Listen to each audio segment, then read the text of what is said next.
Hi everyone, Chelsea here, jumping in before this week's dive into thrilling local folklore to share some exciting news. Alderney Landing's Blue Nose Ghost Festival is returning to downtown Dartmouth this year from October 4th to the 31st. For those not familiar, this is a haunted experience designed by the creative geniuses at East Coast Scares. The haunts are inspired by spooky stories collected by Helen Creighton, our favorite local folklorist, who was the author of the famous book Blue Nose Ghosts and who called Dartmouth home. The highlights from this year's festival include The Manor, a terrifying new haunted house, Helen's Shanty, an escape room where you need to find clues, the Creighton Crypt Ride, which is a simulator ride with spine-chilling effects, and spiritual readings, where you get to connect with local mediums for a mystical experience. If you're looking for a scare this spooky season, make sure you check out the Blue Nose Ghosts Festival. If you happen to be there on October 18th, you'll be able to see some familiar faces. We're proud to be collaborating with the festival this year, and we'll have a booth set up on October 18th to collect your spooky stories and hand out some stickers and zines. Now, here's a short teaser from one of our friends at the Creators Collective, a group of spooky indie podcasts. Our episode will be starting right after, and we hope you enjoy. Welcome to Tea, Tales, and Talks, where we talk about spooky things, drink some tea, and try not to get too scared. I'm Sarah, I'll be your host. And I'm Mackenzie, I'll be your co-host. For these strange and occasionally unsettling tales. If you like spooky stuff, history, ghosts, ghouls, witches, and mysteries of this world and others, then Tea, Tales, and Talks might be the podcast for you. Join us for all the paranormal tea, haunted tales, and spooky talks. New episodes drop every Monday wherever you get your podcasts. Until we meet again, our twitchy witchy friends, stay spooky and don't let your tea get cold. From folklore and fairies to monsters and mysteries, it came from the Maritimes. Like a moth to the flame, my co-host Chelsea. With my co-host, Nevermore. I'd like to introduce Evan. Howdy everyone, welcome to It Came From The Maritimes, an Atlantic Canada folklore podcast. Today's topic is the folkloric fowl known as East Coast bird lore, and today we will be talking about osprey and robins. As a warning, today's episode discusses death, including that of a child, murder and cannibalism, and violence, including that between romantic partners. So Evan chose for October the one topic that is truly horrifying to me, because although I would welcome an experience with meeting a spirit, if a bird, even a pigeon or something, flies in front of me and I'm not expecting it, I am startled. So, oh yeah. I mean, if you've listened to this podcast, you know I just like to talk about birds. Who doesn't? So I decided, hey, let's talk about the folklore around a couple of birds that are pretty representative of the East Coast of Canada. I will say that these birds are actually common all over, but the first one, the osprey, is the official provincial bird of Nova Scotia, despite the fact that it exists on every continent except Antarctica. The other bird is, again, common all over, but one that's very common to see in the East Coast of Canada, the American robin. So, Chelsea, I think I remember back in the day, you had to do a project on birds, and the one bird that you deemed tolerable was the osprey. Yes, so I don't know why. Really, I have a phobia of birds, so it's very irrational, but I actually don't mind birds of prey. Like, I had a bald eagle fly very close to me once when I was kayaking, and I was like, oh, that's cool. But then if a duck comes near me, I'm like, you better get away. So for some reason, yeah, the birds with talons, not an issue. You're like, nah, they're getting rid of other birds. Oh, maybe that was it, maybe. I mean, I will say osprey are birds of prey, but they're known for their ability to hunt fish, and mostly exclusively hunt fish. They have been noted throughout history, including in Chinese poems that are over 2,500 years old. That's really cool. I didn't know that. Yeah. And their hunting in particular is known to be very bold. They dive at fish from over 100 feet in the air, diving feet first into the water and sometimes completely submerging. So they're little thrill seekers. They are. They have very dense plumage, underwater vision, and closable nostrils. So it lets them dive underwater, grab a fish, and then immediately fly out of the water because they don't get too wet. And they have spiky talons that allow them to grip fish that are up to half of their weight. Also, one thing that I just find interesting is that they are able to rotate the fish that they're carrying to face forward as they're flying because it streamlines flight. But I just like it because if you see an osprey flying with a fish, it looks like it wants it to go on a good ride and see the view. Yeah, one last good view before it dies. Exactly. They're known to return to the same nests year after year and continue to grow it. Some nests weigh over 300 pounds and will actually collapse under their own weight. And they form mating pairs and reunite every year, with males attracting mates. Female osprey choose their mates based on the quality and location of their nests. Honestly, I don't blame them because I was also very impressed when my now husband owned a beautiful house surrounded by the forest when we first met. So You and osprey have something in common there. I get it. I get the appeal. Exactly. So there's quite a bit of folklore and meaning assigned to osprey. Some of that a little bit contradictory. I'll start by talking about some of the general meaning given to them. One of that is that, similar to how osprey dive right in for a fish, if you see one, it might be a sign for you to dive right into whatever your goals are. Love that. Yeah, so it's saying kind of don't wait around or do it halfway. You dive right in, you do it. That's it. You seal those nostrils and you use that underwater vision and you just go for what you can. Exactly. I will say, some other groups, including some Indigenous groups in Canada, see osprey as a sign of danger or an omen of sorts. So contrary to the last one I said, they say that you should be more careful if you see an osprey. Well, they do have spiky talons, so. Fair enough. There's also some stories that say osprey are beacons that will lead you to safety. So maybe they are a sign of danger, but they're leading you away from it. Oh, they double edge. Exactly. And then people say that osprey represent ferocity, perception, abundance, and confidence, and suggest that they are a sign of good providing, just like osprey are good at catching fish and providing for their babies, and that people know it. So if they see you out there, much like an osprey, they're like, oh, you got it. That's it. They've got this. Exactly. I like it. This is going to go on a little bit of a tangent here, Bring it on. world folklore. So osprey, the name, is derived from the Latin word ossifraga, which means broken bones, because often they would be found with broken bones around them, or if they were found dead, there would be broken bones in their stomach from the fish that they ate. Lovely. And then their scientific name, the genus Pandion, was named after Greek legends. I'm going to give a warning before this one.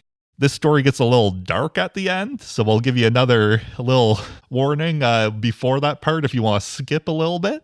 So the story of Pandion was that he was the king of Athens. He had 2 daughters, and these I'm probably going to pronounce wrong, Procne and Philomel. Looks good to me. Good. Procne married Tereus, the king of Thrace, and they had a baby boy together, but he apparently became bored with her. But because they couldn't divorce, and he was, in quotes, too kind to kill her, he decided instead to, maybe do a little skip here, cut out her tongue and hide her away so she couldn't tell her story. Tereus told everyone that she had died, and then he did the obvious thing of marrying her sister, Philomel. Classic. Exactly. Procne couldn't talk, but was a skilled weaver, and wove her story into a cloth that she had delivered to Philomel. I love that for her. Exactly. Philomel found her and hatched a plan for revenge on Tereus. Good use of the word hatched. Thank you. And this is another spot where you might want to skip ahead, because they decided that their revenge would be to cook the baby of Procne and Tereus and feed it to Tereus. The Greek gods, who, if you've read any Greek mythology, are pretty messed up, even said, nah, this isn't any good and this is too messed up. So as a punishment, they turned Procne and Philomel into a swallow and a nightingale, respectively, and Tereus into a hawk who would hunt them for eternity. Oh my goodness. Overall, I want to say this name was a weird choice because, first of all, Pandion was just the dad of the characters in the story, not one of the main characters and not one of the people turned into birds. Also, osprey eat fish, not other birds, so also a strange choice because it's not a hawk that would hunt other birds. This kind of was just a weird tangential folklore story at this point. Also talking about the name, the species name, Haliaetus, comes from the Greek words for sea, halos, and eagle, atos, suggesting they are sea eagles, which is also pretty inaccurate. So yeah, that was one of the stories I found around Osprey, which isn't actually about Osprey, but about the name that was chosen for them. Hey, but so interesting. I never would have known. Yeah, that was kind of one where I was like, okay, this is a bit of a mess. Talking about Osprey, I have found a Mi'kmaq legend about an osprey, or in this story called a fishhawk, which I'd say is a better, more representative name than sea eagle for it, to be fair. And in the stories from Mi'kmaq groups, I find that the osprey tends to be almost like a trickster in a lot of them. Ooh, the Loki of the situation. Exactly, kind of like similar to Loki. So in this story, the fishhawk, or osprey, is talking to a scapegrace, which I believe seems to be a red-throated loon, but in some places says is a seagull. Like sometimes that kind of has some variation. Huh. The fishhawk is a very skilled hunter and a very fast flyer, and the scapegrace is not. But the scapegrace suggested that they should team up and collect food together, which the fishhawk took offense to, and decided to use this as a chance to trick the scapegrace, and maybe some other people too, he's just feeling tricky. Not nice. So they both collected food, but the food that the scapegrace collected was much lower quality and worse looking than the nice fresh fish that the fishhawk collected. The fishhawk suggested they go to a nearby village, and they can combine their food and share with the villagers. The fishhawk, being faster, arrived first, and this is where the trick began. He warned the villagers of the scapegrace, saying that he would try to share food with them, but it was poison, and he said to compare what the scapegrace brought to the fish that he brought, and see that looked wrong. Soon the scapegrace arrived and offered food to the villagers. They were cautious, and as the scapegrace's food did look suspect, and they were warned that it was poison, they took the food, but when the scapegrace wasn't looking, threw it away.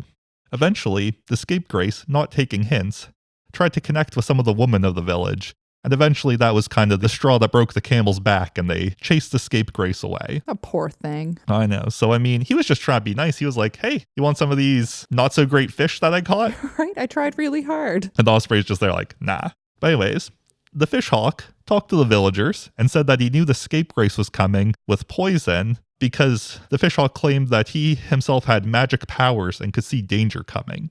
The villagers listened to him, and he told them that if they ever see him flying overhead, it was a sign of danger, and that they should call to him. Not long after, they saw the fishhawk flying overhead and called to him. He said that he had a vision of a giant coming for their village, and that they needed to leave for a week and hide before returning. And then when they returned, things would be safe. He also told them that they had to cover their ears, as the giant had a roar that could kill them. The villagers did as the fishhawk said, and left for a week, hiding and covering their ears. When they returned, all appeared safe. They talked to the fishhawk, and began to have suspicions he was lying, and eventually he was caught in a lie.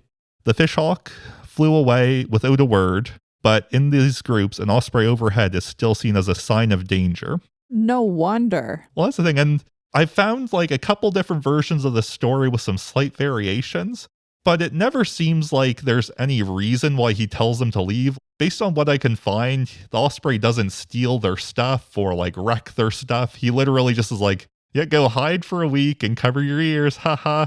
And then they come back and they're like, so we did it like you said, and now we're safe, great. And then he just acts shifty and they're kind of like, I guess you're lying?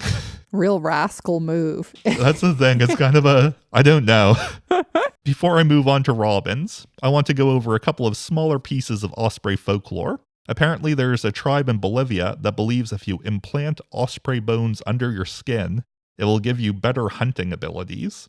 So some body modification for you. Don't love that. No, but I hey. feel like, I hope they have some good sterilization processes, because that seems a little iffy. Some also believe that osprey are such good hunters because they actually daze the fish under them and attract them to the surface, and that's how they're able to catch them. Some people also say that seeing the first returning osprey in spring is a sign of good luck, in particular if it's a mating pair. Very cool. I will say, and you'll see this with the robin too, it seems like seeing the first any bird of spring just always seems to be associated with good luck. Mm-hmm. People are just big on birds in spring, which is why I'm obviously talking about them in the fall. Of course. Of course. Hey, they deserve love year-round, I'm sure. They do. Now I'm going to talk about robins and their folklore. American robins are named after European robins because they both have bright red breasts, despite not having that many other similarities. There are also Australian robins, which have similar naming scheme, Some of the Australian robins aren't even red, though, so I'm a little more confused. My goodness. I do recommend looking up a European robin if you have a chance, though, because they're very cute. No offense to American robins, but, you know. So robins are red-breasted birds, and they're seen all over. They're known for their nests with little blue eggs and dive-bombing Chelsea when she gets too close to them. Yes, honestly, harrowing experience. We had a robin build a nest in the wreath on the front door of our childhood home. And I was walking up to the front door one day, and that mama robin was not pleased, and it came flying at me. I believe our mom might have encouraged you to go look at the nest at one point. Yeah, she claimed it was empty. Was not. Yep, that was an interesting one. She was a bit of a trickster herself. We'll need to start calling her Osprey. Robins have extendable esophagus, which allows them to store berries that they can eat later. Very useful. Exactly. And a study at UC Berkeley found that robins are the prototypical birds that people picture in their head when they think of a bird. Probably. If someone was just like, hey, there's a bird, you would think of a robin, Yeah, probably. I see it. A lot of folklore gets a little muddy between American and European robins, as early settlers often brought their folklore with them to North America. Some of the most popular things, such as a robin being a sign of spring, is one of the most common ones. Additionally, they're known to be the first bird up in the morning because, as we all know, the early bird gets the worm. That it does. Robins are associated with renewal and hope. There's a popular Celtic belief that robins can carry the messages of deceased loved ones, as well as appearing to show that a deceased loved one is watching over you. This is also one that's often associated with cardinals, so I don't know if it's something to do with the red or Oh, maybe. that they're kind of brought together. With many Celtic beliefs, they came over with the Celtic people to Canada, and people also see robins as a symbol of safety as they fly over earthly issues, and their music is related to pleasure. Very nice. I'll say, I've been woken up early in the morning a couple of times by some robins singing, and I did not find the music that pleasurable on those occasions. When it's like 4 a.m. and you're trying to get back to sleep, but hey. Right? Other times, sure. Yeah. There's also many sayings that I'd associate with robins, but also with forerunners or some of the superstitions that we've talked about. Ooh. It said that a robin tapping at your window is a sign of death, and that if a robin flies through an open window, someone will soon die. But there's also some folklore saying that if a robin enters your home in November, it's considered good luck. So I'm not sure if those counter each other out with the death and the good luck, or if someone's still dying, but you also have good luck. Could be. It's bad luck to harm a robin or their nest or eggs. And if you see two robins fighting, it's a sign that you are entering a new phase of life. I love that. I don't know why. I know. And then also, if a bride sees a robin on her wedding day, it is said that she will have a happy marriage. Oh, well, I feel like the day of your wedding, there were a ton of robins hopping Yeah. around outside. So hopefully Allie peeped one. I'm hoping so too. I'll need to ask her, actually. I forgot to. Right. I will say robins, at least where we are super common. So there's a pretty solid chance if you're getting married, especially in the spring, summer, fall, you're going to see one. Mm-hmm. So there's also some folklore around how robins got their red breasts. In Native American stories, it said that there was a hunting party, and on a cold night, a man and his son were left to tend to the camp. They fell asleep in the snow and were in the process of dying from the cold. The robin came down and found a dying fire that it fanned the flames of to keep the man and his son alive. To do this, he had to fan the flames through the night, and the orange and red of the fire reflected on his breast, which the robin now wears as a badge of honor, showing how he saved those people. That's so nice. Yeah. Now we'll say the European robin explanation gets a little darker and weird Christian stuff. One of the versions says that the robin sang to Jesus as he was being crucified, and a drop of blood from Jesus fell on its breast, Oh my goodness. causing it to be red. And the other version that I found is that the breast of the robin was scorched while it was flying water to burning souls in purgatory. So, My goodness, the robin's been through it. yeah, I gotta say, I think I like the indigenous stories better. I do too. Yeah. There's also a few other indigenous stories about the robin, including one of them being that the robin was a protector of fire, and a mouse stole the fire from the robin to bring to humans. And another one about Glooscap, who asked a robin to fly to where lightning hit the ground and gave him life and bring the sparks. And when the robin flew with sparks on dry twigs, it caused the first fire, which also is a version of the red breast story because it caused it to burn. Yeah. So it seems like robins kind of do have quite a history with fire when it comes to indigenous groups in North America. It does. That's really interesting. I'd never heard that before. Yeah. So I want to talk about, like I said, some of the common birds of the East Coast. I've threatened Chelsea with more of these, so get in the comments. Tell us how much you love birds, please, please, please. That's it. More bird folklore. Give the people what they want. Exactly. I mean, maybe we'll move on to the next province's official bird. I think New Brunswick is the black-capped chickadee. Ho ho, something to look forward to. I know. But yeah, so now I'm going to go on to a little segment here to finish up our episode. With this one, I'm going to go to what's my favorite, and I'm going to say everyone else has told me it is. No one's really commented either way as far as I can tell. I'm going to talk about the dragon blood tree. Bring it on. So this is a monster by mistake where we talk about a creature, or in this case, a tree that has been given some mystical properties. With this, I did have a little bit of a story from Greek myth that related to Osprey and talked about the dragon blood tree, but it was so tangentially related to Osprey that I took it out because it was literally just that at one point, actually no, it was Irish myth, but they went to Greece. It's weird. Anyways, it was literally that an osprey chased them at one point and threw lightning at them. Oh. Anyways, the dragon blood tree, which is a large tree that, from what I can tell, is most commonly found in either Yemen or the Canary Islands. It's named after the blood-like color that the sap produces.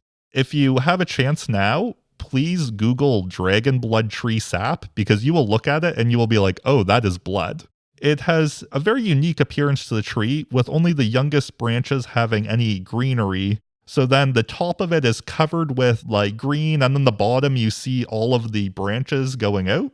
This is related to the myth of Hercules and his encounter with Ladon, a serpent-like dragon. Ladon had 100 heads and lived around a tree that had golden apples. Hercules, in the 11th of his 12 labors, was tasked with stealing the apples, and in the process killed Ladon. As the dragon's blood spread across the ground, and where the blood flowed, dragon blood trees sprouted. And now whenever one of the trees is cut, the tree bleeds with the death of Ladon. There's also a version in Hindu myth where the gods Brahma and Shiva fought in the forms of a dragon and an elephant respectively, and the dragon bit the elephant, spilling blood, but then the elephants fell on the dragon, spilling the dragon's blood, and then the blood mixed and formed the bloody sap of the dragon blood tree.